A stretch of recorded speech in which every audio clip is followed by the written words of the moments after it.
Време за овој блок од отвореното студио 1 почитувани посветено на културата како што практикуваме во нашата телевизија и токму по тој повод на моје задоволство денешен гостин ни е истакнатиот академски сликар и уметник Александар Ацо Филиповски. Добар ден, господине Филиповски, најпрво добре дојдовте во отвореното студио 1. Така, поводот најпрво да започнеме со тоа е ова што сега во продолжение вака ќе го покажам, а може и гледачите и на масата има поставено. Издадена вашата монографија. Над во ова книга ќе продискутираме малку каде се може да се најде, доколку има секако заинтересирани. Е содржано над 60 години речиси, може така да се каже, ликовно ваше творештво. За пофалба во секој случај, господина Филиповски, ајде, најпрво започнуваме со ова, колку време работевте на вашата монографија и внатре има секако делот вашиот животен пат во љубовта кон уметноста, меѓутоа и секако дела содржани сите ваши најзначајни. Видите, за мене е ова голем значаен момент кога на крајот се резимира творештвото, се заокружува творештвото. Редно е вака да се одбележи со една опебна монографија. Како што важи за сите, тоа важи и за мене. Јас, како што рековте, скоро преку 60 години се бавам со ова уметност, се бавам со љубов и со посветеност и се уште сум активен, иако годините си го прават своето, јас сум веќе на 83 години, меѓутоа засега годините не ми сметат, напротив ми донесува поголема мудрост, поголемо разбирање, па да кажам и поголема посветеност. Како што реков, книгава останува како моја лична карта, како мој пашапорт. Тоа е практично патувачки музеј. За разлика од другите монографии, обично се прават монографиите кога некој пишува за уметникот. Многу ретки се тие монографии кога уметникот сам поопширно ја опишува својата биографија и посветеноста на уметноста и неговиот став за уметноста. Меѓутоа, еве јас се решив повеќето сам да го направам тоа. Тука е значи сметате дека подобро сами опширен, така како би рекол, опширен опус од мојата биографија. Посебен дел кај што зборувам за мојата уметност и општо за уметноста, мојот став за уметноста и сето тоа пропратено со преку 600 репродукции. Така. Затоа велам, тоа е значајна работа и за мене и кога мене ке ме нема, ако луѓето најдат начин и пат сакаат да пишуваат после мене, има начин тука, полно е со информации, значи може да ме согледаат и со биографски елементи, и со ликовни елементи, па да пишуваат. Тоа никој не им брани.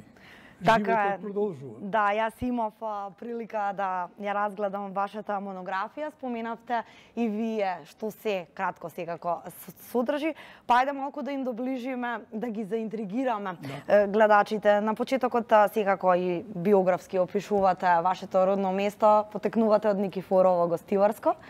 Па потоа ајде малку кога започна љубовта кон уметноста, претпоставувам од мали нозе, и како всушност се развиваше вашиот животен, но и ликовен пат? Јас потекнувам од Никифорово, село во Мавровскиот регион. Бевме голема фамилија, 6 браќа и 2 сестри. Јас сум брат на народниот херој Чеде Филиповски Даме. По смртта негова, на жалост, 45-та година тој ја дочекува слободата и 45-та година гине во Саобраќајка. Го напоменувам ова затоа што неговата смрт мене ми го поремети животот, како би рекол, скроз. 360 степени. Да, точно така. По ослободувањето на Гостивар, Гостивар е ослободен 18 ноември 1944 година. Не можеше одма да се почне со школото, бидејќи требаше да се направат припреми. И некаде некој месец, дали тоа март, април, мај во 45 година почнав да учам, да ме запишат во прво одделение.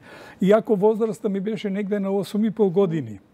Во други прилики би бил стар, меѓутоа состојбата во Гостивар за време на НОБ беше многу тешка.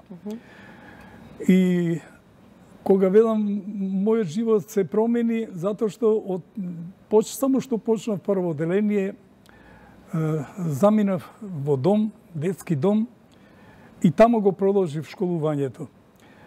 Отидов во дом, бидејќи државата сакала да помогне на тие фамилии кај што има борци од тие фамилии, и дали државата сакала да помогне на државен трошок да ги школува децата.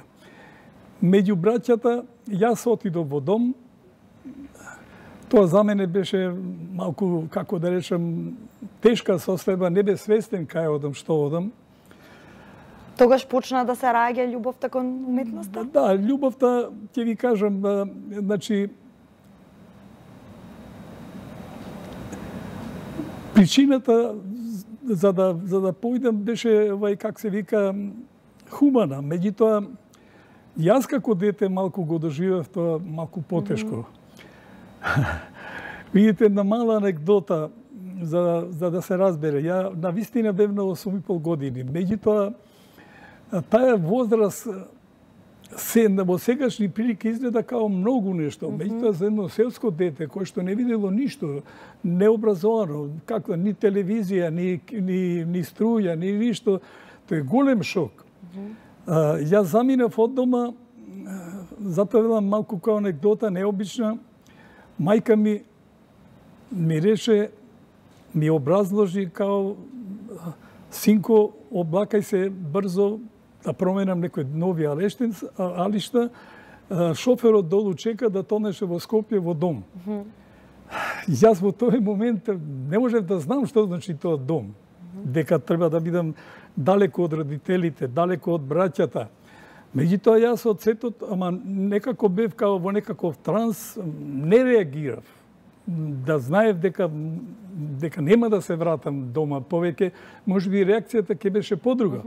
Меѓутоа, јас го запомнив тоа дека јас со тој джип ќе се возам. И мислев, ете тоа детска наивност, ќе завртиме неколку кругчиња и ќе се вратам дома. Меѓутоа не беше така. Мене ме донесува во Скопје, ме предаде шоферот и тогаш почнав да станувам свесен дека ги нема моите, дека сум тука со други деца.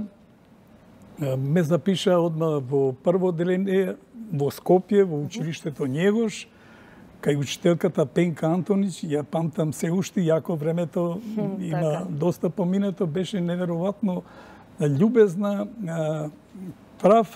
љубезна учителка, прав и педагог. И еве, од тогаш почна се промени мојот живот. А цртањето беше моја насочна потреба, уште, како би рекол, несвесен за тоа дека ќе се посветам на уметноста, на цртањето. Меѓутоа, уште од првите денови во училиштето се истакнав со тоа цртање. Беа популарни ѕидните весници на тоа време. Тоа беше еден лист, бе формат, што се би рекло 70 на 100, горе се исцртува ѕиден весник и после децата кои што сакаат да напишат некаква песничка или некаков состав, се публикуваше таму. Меѓутоа, на тоа време беше тоа престижна работа. Ја бев горд што тоа го работев прво за училиште, за моето одделение, а после го работев за цело училиште. И така цртањето стана секи дневна работа моја. Веќе ваша обсесија. Уште еден детал да кажам каде е потеклото на него и несвестен, пред да го запала целото 43-та година, во Никифорово дојде една многу спремна учителка, јако млада, не собра нас децата кои што не бевме се уште на училиште, појдени го собра моето друштво за да ни покаже нешто интересно. А што било тоа интересно, ние покорно поминаме по неа. Таа само што влегуваме во училницата, почна да превртува некои сликовници и да ни кажува по нешто од приказните. Ја не знам моите другарчиња како го доживеа, за мене тоа беше неверојатно откритие. Так. Јас тогаш не бев свесен дека такво богатство, таква убавина во светот постои. Знаете како во селата немаме шанси да видиме такво нешто. И ми се чини како еве тие сликовници ми открија некој невиден свет, некој изобилство на бои, на форми, на некоја чаробна убавина, значи ми остана во сеќавање. Токму затоа велам, можеби ако се барат некакви почетоци, можеби да ги рачунам сега од ова дистанца, гледајќи да ги рачунам тие. Така. Господине Филиповски, споменавте и самиот и на 80 и нешто години се уште сте активен. Колку во целиот животен процес ви стана драги одредени материјали можеби за работа и оно што сакав да ве прашам е интересно, го сретна во вашата монографија. Го споменувате каменот како еден материјал за ликовна инспирација, можеби, во вашиот свет многу главна тема. Зошто? Ќе ви кажам, можеби потеклото за каменот е од тоа што селото од кое што сум Маврово или Мавровскиот регион обилува со камења. Имаме мноштво на камења меѓу селото Леуново и Никифорово, го викаме црн камен. Сега е тоа како крајбрежие на езерото. Меѓутоа, од секој пат тоа место ме привлекувало. Мноштво на камења кои што, како би рекол, многу од тие елементи личат на глави, на човечки глави, на детска, на старец, на жена. Бев заинтригиран со време тоа. Не можев да си објаснам зошто е тоа така. Меѓутоа, се повеќе и повеќе тоа ме интегрираше, сватив дека во природата нема ништо необично, дека тоа може би е, или сакав да верувам дека тоа може би со некаква намена, како некаков сигнал за идните генерации, како некаква порака и така. Меѓутоа, камењот почна полека да ми се вовлекува во уметноста како тема. Не било тоа само каменот. Јас го работев долго време и портретот, работев и цвеќето, ме интересираше и пейзажот.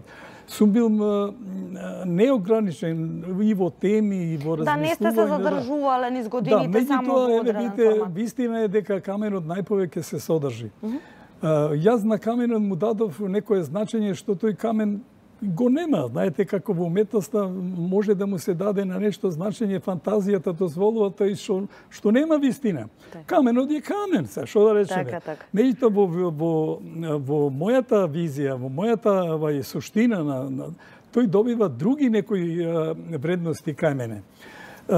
Интересна формата, цврстината, бојата, постојаноста, тој за мене прерасна во некаков хроничар на животот на човекот, затоа што е постојан како материја.